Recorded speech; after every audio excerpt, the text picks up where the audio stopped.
প্রিয় শিক্ষার্থীবৃন্দ, তোমাদের সকলকে শুভেচ্ছা জানাচ্ছি। আজকে আমরা তোমাদের chemical bonding and group theory যে কোর্সটি রয়েছে সেই কোর্সের electron deficient bonding in boranes অধ্যায়টি নিয়ে আলোচনা করব। এক্ষেত্রে আজকে আমাদের আলোচনায় রয়েছে boranes, types of boranes, 3 centre 2 electron bonding boranes. প্রথমে আসবো আমরা বোরেন্স কি। শিক্ষার্থীবৃন্দ, বোরেন্স জানার আগে আমরা প্রথমে জেনে নেই বোরন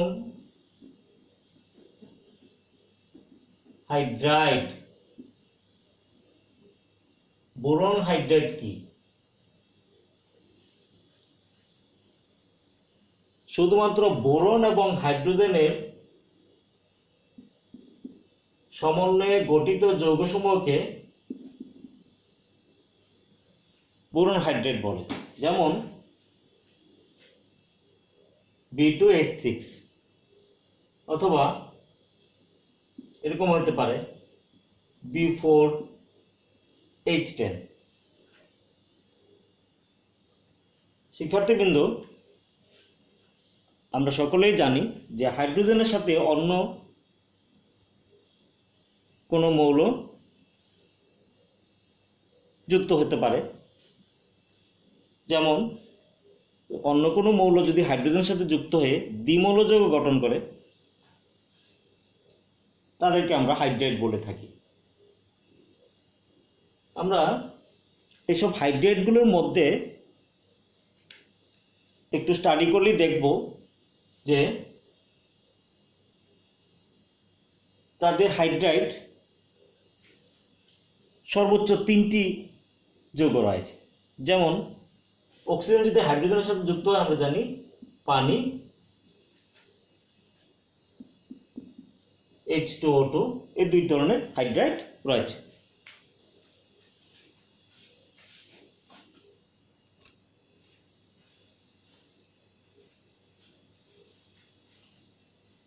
আমরা যদি নাইট্রোজেনের সাথে হাইড্রোজেনের যৌগ দেখি তাহলে দেখব এর 3 ধরনের হাইড্রাইড রয়েছে। যেমন অ্যামোনিয়া, হাইড্রাজিন এবং হাইড্রোজোয়িক অ্যাসিড। শিক্ষার্থীবৃন্দ, হাইড্রোজেনের সাথে এই বোরন, সালফার এবং কার্বন ছাড়া দেখা যায় অন্য মৌলগুলো শুধুমাত্র সর্বোচ্চ 3টি যৌগ গঠন করে থাকে। কিন্তু কার্বনের ক্ষেত্রে দেখা যায় যে কার্বন অসংখ্য যৌগ গঠন করে থাকে হাইড্রোজেনের সাথে। যেমন আমরা জানি methane, ethane, ethene, ethyne, propane ইত্যাদি। সাধারণত এগুলো হাইড্রোকার্বন। এবং আমরা জানি যে জৈব যৌগের মূল প্রাচুর্যের কারণ হলো এই হাইড্রোকার্বন সৃষ্টি। এই যে হাইড্রোকার্বন গঠিত হয় সেক্ষেত্রে দেখা যায় অনেকগুলো কার্বন পরমাণু পরস্পরের সাথে একক বন্ধন বা দ্বিবন্ধন বা ত্রিবন্ধনের মাধ্যমে যুক্ত হয়ে বিভিন্ন ধরনের শিকল আকৃতি যৌগ গঠন করে থাকে। এইটি একমাত্র সম্ভব কার্বন পরমাণুর ক্যাটেনেশন ধর্মের কারণে। অর্থাৎ একই মূলের অনেকগুলো পরমাণু যখন পরস্পরের সাথে যুক্ত হয়ে বিভিন্ন দৈর্ঘ্যের শিকল আকৃতির যৌগ গঠন করে এবং যে ধর্মের কারণে এই যৌগগুলো গঠন করে সেটিকে বলা হয় ক্যাটেনেশন ধর্ম। এবং এটি একমাত্র কার্বনের ক্ষেত্রে সবচেয়ে বেশি পরিমাণে দেখা যায়। এছাড়াও বোরন, সালফার ইত্যাদির ক্ষেত্রেও স্বল্প পরিমাণে এই ক্যাটেনেশন ধর্ম রয়েছে। ফলে সালফারের ক্ষেত্রে দেখা যায় যে হাইড্রোজেন বিভিন্ন ধরনের যৌগ গঠন করে, যেমন তোমরা জানো হাইড্রোজেন সালফাইড, ঠিক একইভাবে যৌগ গঠন করে অনেক ধরনের, প্রায় হাইড্রোজেনের সাথে সালফারও অনেক ধরনের যৌগ গঠন করতে পারে। এবার আসি বোরনের ক্ষেত্রেও দেখা যায় হাইড্রোজেন বোরনের সাথে যুক্ত হয়ে বিভিন্ন ধরনের যৌগ গঠন করে থাকে। যেমন আমরা দেখি B2H6, B4H10, B5H9, B5H11,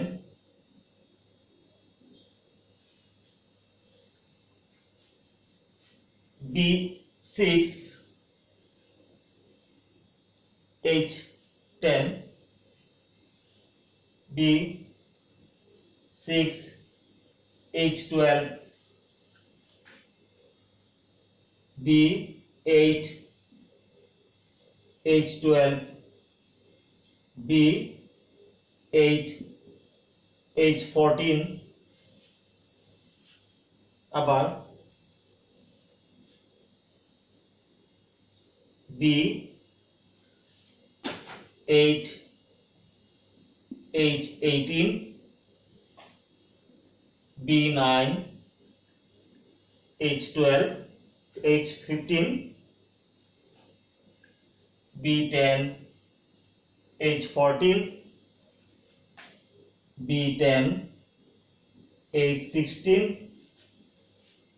B18H22, B18H24 ইত্যাদি। এই যে যৌগগুলো দেখলে দেখা যায় যে এদের মধ্যে অনেক ধরনের যৌগ তৈরি হয়, অর্থাৎ বোরন হাইড্রোজেনের সাথে বিভিন্ন ধরনের যৌগ গঠন করে। সাধারণভাবে এই বোরনের সাথে হাইড্রোজেনের যৌগগুলোকে বলা হয় বোরেন্স। আধুনিকভাবে তাদেরকে বোরন হাইড্রেট না বলে তাদেরকে একত্রে বোরেন্স বলা হয়। তাহলে আমরা জানলাম বোরেন্স কি।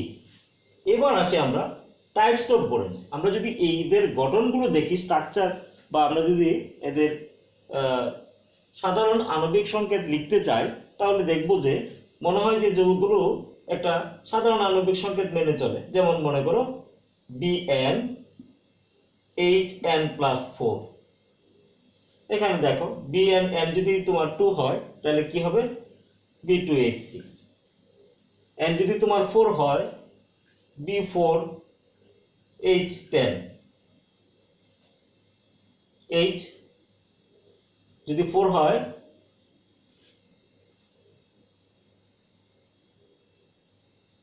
B4H8।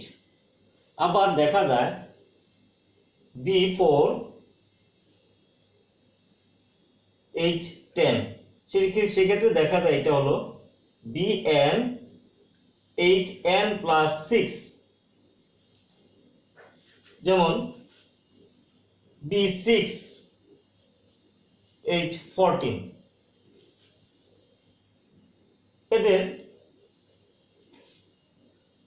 এদেরকে আমরা বলে থাকি, সাধারণত যদি এই ধরনের নিয়মগুলো মেনে চলে তাহলে তাদের অণুতে বোরন সংখ্যা অনুসারে তাদের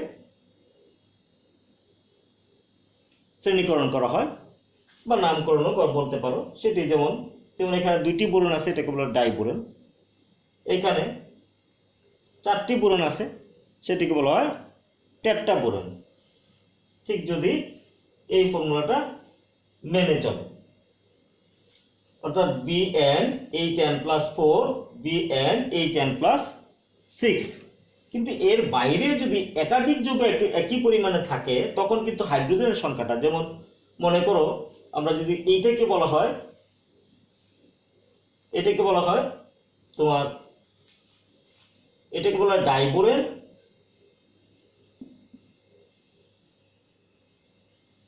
আর এটাকে বলা হয় টেট্রাবোরন।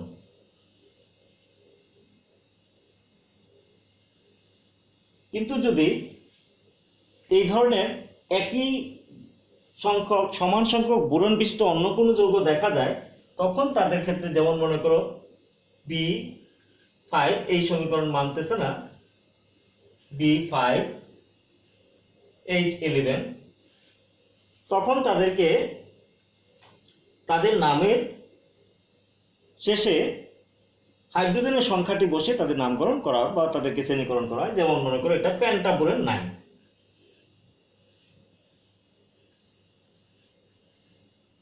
পেন্টাবোরেন 9, এটা পেন্টাবোরেন 11। এইভাবে আমরা বোরনগুলোকে তোমার নামকরণ বা শ্রেণীবদ্ধকরণ করতে পারি। এবার আসবো আমরা 3 centre 2 electron bond in boron. এটি আমরা একটু আলোচনা করব। সেক্ষেত্রে বিশদ আলোচনায় যাওয়ার আগে আমাদেরকে যে বিষয়টি জানতে হবে সেটি হলো, এই যে আমরা বোরন সম্পর্কে আলোচনা করছি, এই বোরনের মধ্যে দেখা যায় বোরনগুলোকে ইলেকট্রন ডিফিসিয়েন্ট কম্পাউন্ড বলা হয়, অর্থাৎ ইলেকট্রন ঘাটতি যৌগ বলা হয়, ইলেকট্রন ডিফিসিয়েন্ট বন্ডিং ইন বোরনস। আমরা যদি একটি সহজ উদাহরণ নিই তাহলে সেটি বুঝবো যে যদি আমরা ডাইবোরনটি নেই, সব বোরনই ইলেকট্রন ঘাটতি যৌগ, কিন্তু আমরা একটি উদাহরণ নিয়ে সেটি ব্যাখ্যা করব। সেটি দেখো, যদি ডাইবোরন নাও, সহজে এটি আমরা বুঝতে পারি। ডাইবোরনের মধ্যে দেখা যাচ্ছে 2টি বোরন, 6টি হাইড্রোজেন। আমরা যদি বোরনের ইলেকট্রন বিন্যাস দেখি, বোরনের মধ্যে 5টি ইলেকট্রন, সেক্ষেত্রে কি হয় 1s2 2s2 2p(x1) বা 2p1, যেটাই ধরো। এখন তার দ্বিতীয় শক্তি স্তরে দেখা যাচ্ছে 3টি ইলেকট্রন। তাহলে 2টি বোরনের ক্ষেত্রে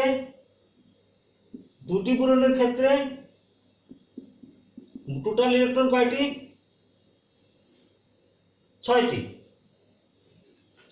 তাদের বৈশক্তি স্তরে অর্থাৎ বন্ধনের জন্য যে ইলেকট্রনগুলো রয়েছে 6টি ইলেকট্রন।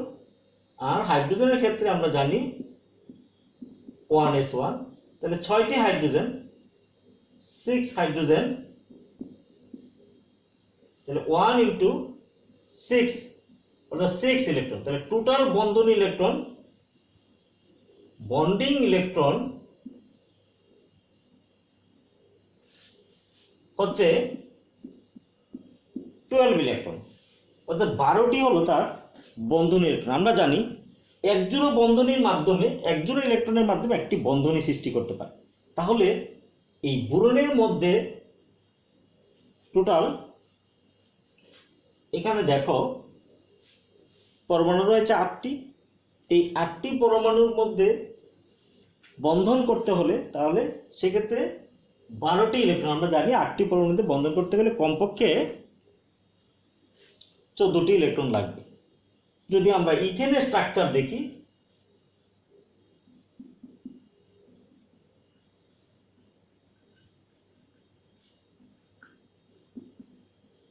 তাহলে দেখো এখানে কার্বনের ক্ষেত্রে দেখা যাচ্ছে 4টি, তাহলে 4 আর 6 কত? 2টি কার্বনের বৈশিষ্ট্য শক্তি স্তরে 4টি ইলেকট্রন, আর 6টি হাইড্রোজেনের হলো 4টি করে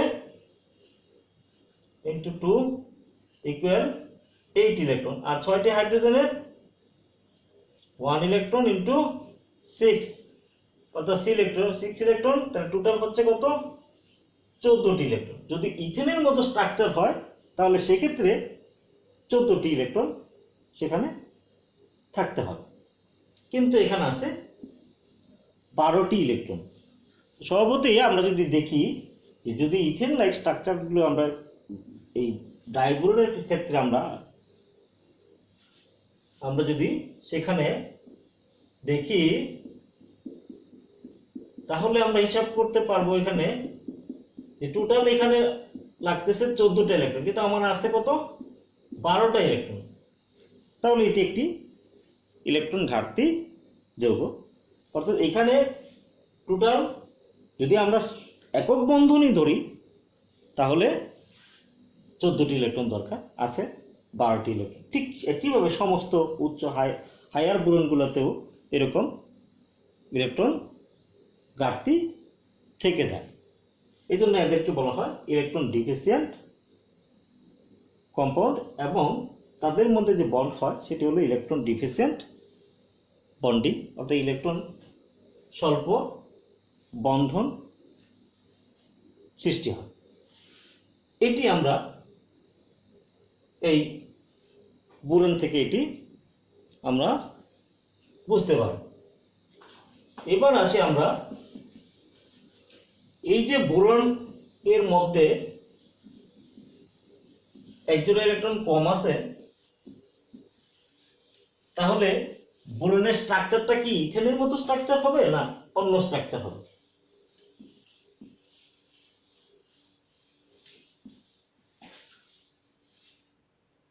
বিজ্ঞানীরা বন্ডিং ইন বোরন,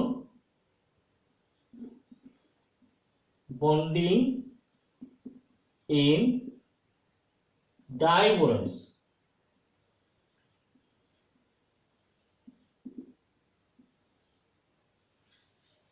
ডাইবোরনসের ক্ষেত্রে তারা ইথেনের সাথে এটি তুলনা করে তার একটি বন্ধন স্ট্রাকচার প্রস্তাব করেন, সেটি হলো ব্রিজ স্ট্রাকচার।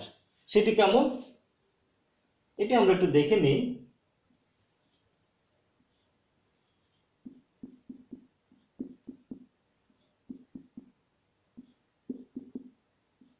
এটি হলো ইথেনের ন্যায় স্ট্রাকচার, আর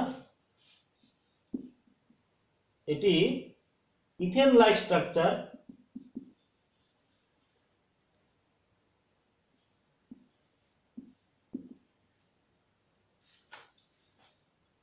আরেকটি হলো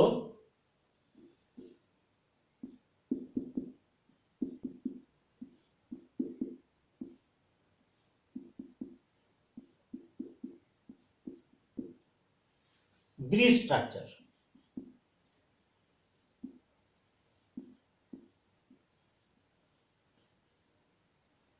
এই দুইটি স্ট্রাকচারের প্রস্তাবনা করেছে। তো সেক্ষেত্রে যদি অ্যানিমাল স্টাডি করা হয়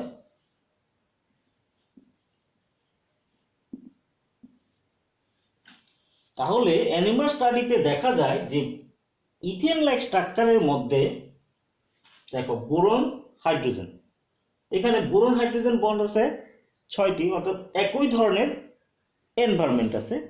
তাহলে অর্থাৎ এই 6টি boron hydrogen 6 boron hydrogen bond equivalent, তাহলে তাদের ক্ষেত্রে একটি শোষণ ব্যান্ড দেবে। আর এই যে দুইটি বোরন আছে তাদের মধ্যে দুইটি বোরন, অর্থাৎ এইখানে একটি শোষণ ব্যান্ড পাওয়া যাবে, অর্থাৎ টোটাল শোষণ ব্যান্ড পাওয়া যাবে 2টি। কিন্তু এই ক্ষেত্রে দেখো ব্রিজ স্ট্রাকচারের ক্ষেত্রে 3 ধরনের এনভায়রনমেন্ট। সেটি কি? এই যে টার্মিনাল বোরন হাইড্রোজেন বন্ড হলো 4টি, সেক্ষেত্রে একটি তাদের শোষণ ব্যান্ড পাওয়া যাবে অ্যানিমাল স্টাডিতে। আর 2টি হাইড্রোজেন এই যে ব্রিজ স্ট্রাকচারের মধ্যে আছে,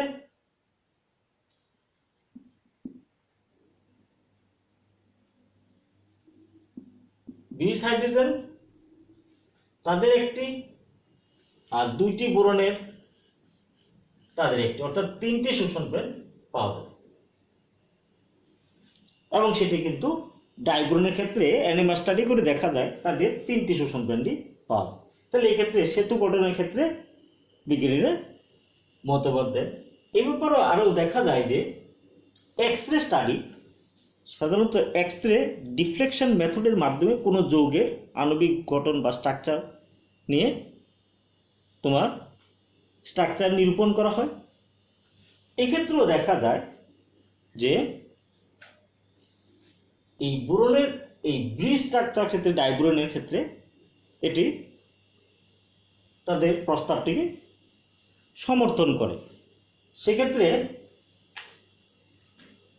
এক্স রে ডিফ্লেকশন এবং ইলেকট্রন ডিফ্লেকশন, নিউট্রন ডিফ্লেকশন ইত্যাদি পদ্ধতি পরিমাপ করে পদ্ধতি তোমার স্টাডি করে দেখা যায় যে সেতু গঠনের পক্ষে ডাইব্রনের সমর্থন রয়েছে।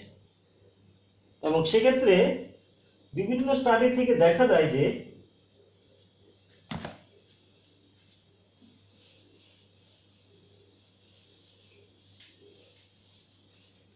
ডাইব্রনের গঠনটি এরকম,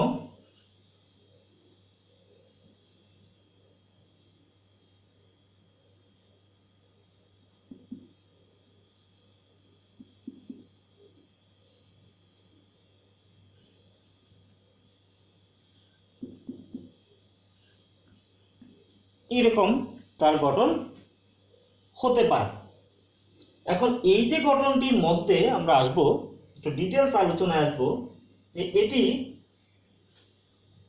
এই বন্ধন দূরত্ব সাধারণ যে বোরন বোরন সিঙ্গেল বন্ড হতো তার চেয়ে বন্ধনটা অনেক বেশি। এটি 177 পিকোমিটার। এই যে বন্ড অ্যাঙ্গেল এটি 97 ডিগ্রি, আর এই বন্ড অ্যাঙ্গেল 121.5 ডিগ্রি।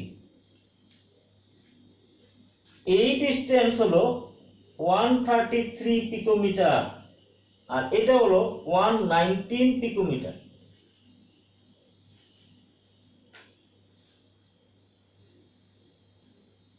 এবার আমরা আসবো এই যে বোরন হাইড্রোজেন, এখানে এই বন্ডটা কিভাবে ঘটলো।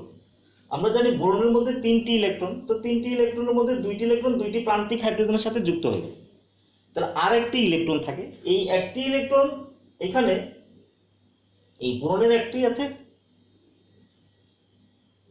এখানে দেখো এই বোরনের একটি ইলেকট্রন, হাইড্রোজেনের একটি ইলেকট্রন।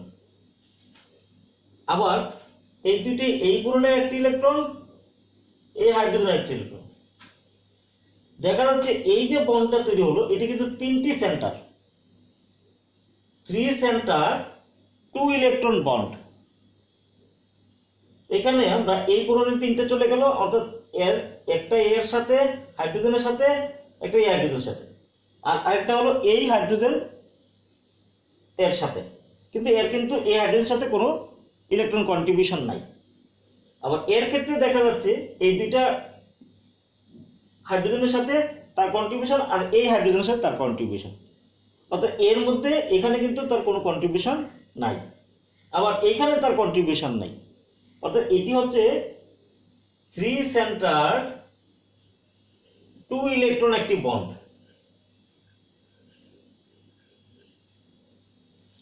এর পক্ষে বিভিন্ন ধরনের প্রমাণ রয়েছে। এটি যাওয়ার আগে আমরা মলিকুলার অরবিটাল নিয়ে একটু স্টাডি করব। সেটি বুঝতে পারলে আমরা এই ডাইবোরনের স্ট্রাকচারটি আরো ভালো করে জানতে পারব। সেক্ষেত্রে কি, যদি এরকম ধরে নেওয়া হয় যে বোরনের মধ্যে যে 3টি ইলেকট্রন আছে